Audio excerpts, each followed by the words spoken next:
5 seconds. This bill has been introduced in this House in pursuance of the recommendations of the Press Commission. Honorable members might remember that the Commission has devoted some part of its observations to this question of having a schedule which will regulate the price of newspapers according to the pages that they contain. Some of the points that the Commission have made are relevant here and might help honorable members in considering the bill more carefully and also examining the grounds on which this recommendation has been so emphatically made by the Press Commission.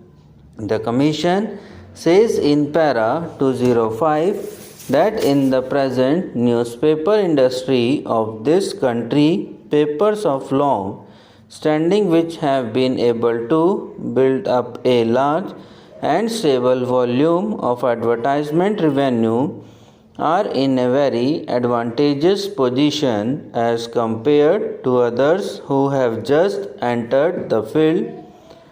It is true that such economic advantages and handicaps exist in a number of industries, but their pressure in the newspaper is not, in our opinion, conducive to the even and healthy development of the press.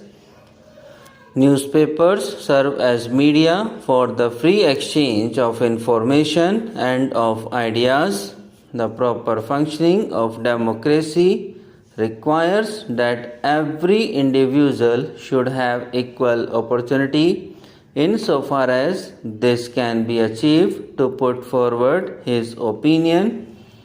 I have just given a few extracts from the Commission's report in order to explain the underlying idea of the Commission.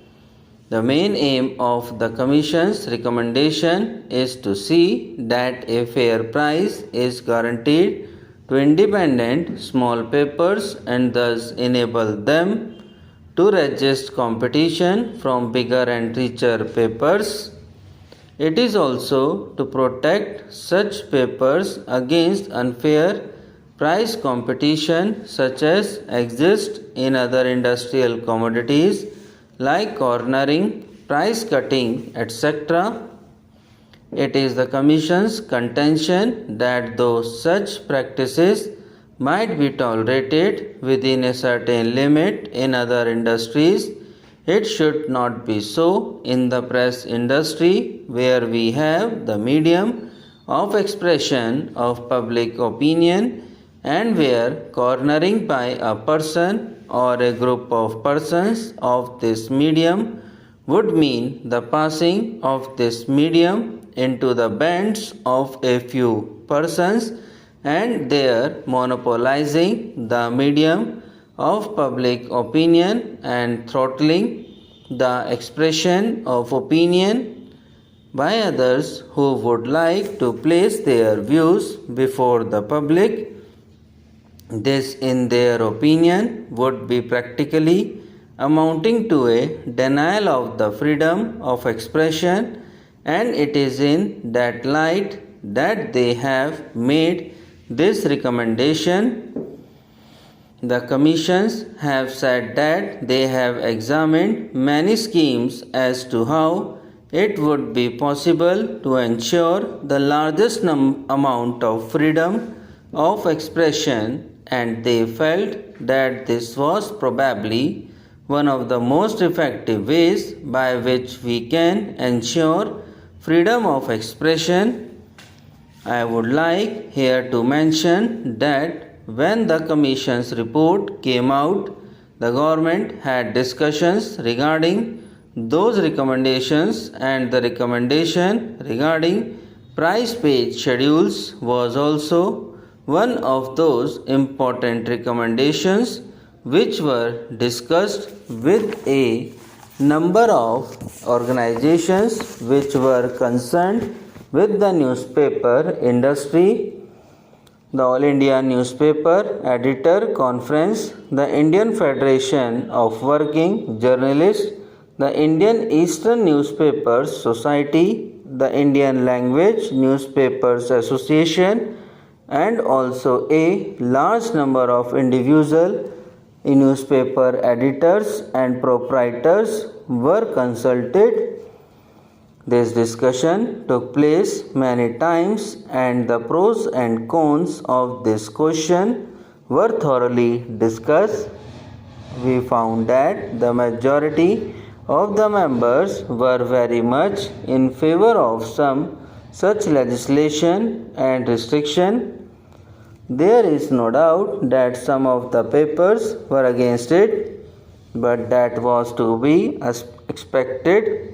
Afterwards came the debate in Parliament on the Press Commission's report, and government found that in the discussion in both the houses there was a very strong opinion, I would say a strong majority opinion, that some such legislation on the lines of the recommendations of the Press Commission should be undertaken by the government. Here I would like to mention one or two things regarding the question of the price page schedule and the pros and cons of the advantage or disadvantages of a schedule. The points in favor of the schedule might be considered briefly. It will tend to equalize competition and also prevent the emergence of monopolies. Secondly, it will also relax the control of big advertising interest on newspapers and in that sense generally make them more independent. Thirdly, the creation of monopolies and the cornering of large numbers of page papers by one or two or three groups impinges on the fundamental right of freedom of expression, and by trying to restrict such practices we will in reality be giving greater scope for freedom of expression that we can now. These were the main things which we had in view in the discussions with the newspaper interest. However, in discussing the details of the price page schedule, a number of points cropped up, and we had also before us all the arguments that could be put forward against the schedule.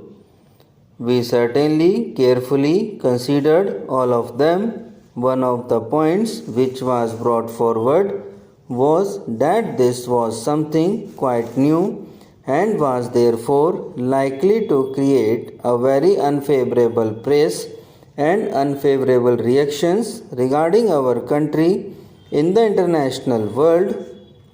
It might be even spread abroad that India is restricting the freedom of the press. Now, regarding this point, I do not think it will be correct to say that no such restriction exists.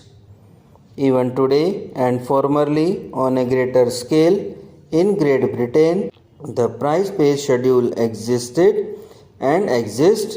No doubt the object of it might be quite different. The object is to give a more equitable distribution of newsprint, but the control by a statutory corporation of the distribution of newsprint only to papers if they follow certain price page regulations is there and has been functioning for the last 15 years or more in this country. During the war and immediately after, we had the schedule for a number of years.